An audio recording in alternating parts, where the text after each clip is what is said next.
the graph of y equals 1 over f of x, or as they're known, reciprocal functions.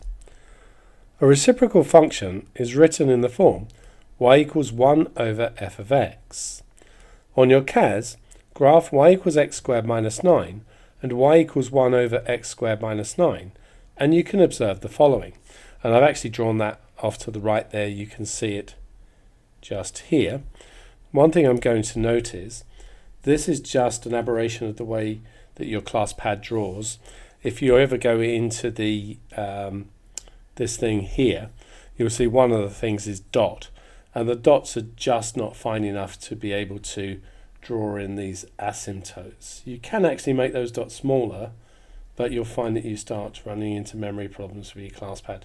So it's best just to remember when the graph finishes in mid-air like that, it's probably an asymptote.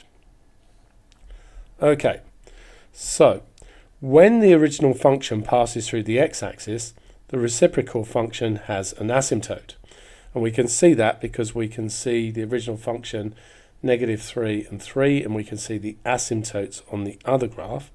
Not surprising, because we get 1 over 0 at those points.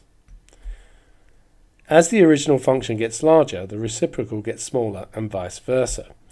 So think about the original function here going off the top of the graph there and there. Look where the reciprocal is. That's because we're doing 1 divided by a really big number. And the same sort of thing happens down here.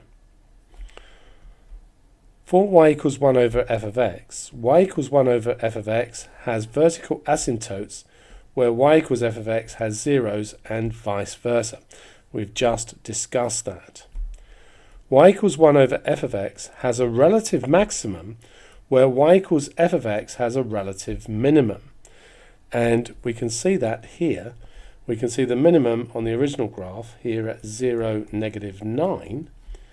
The maximum there, if we investigate it, would be at 0, -1/9.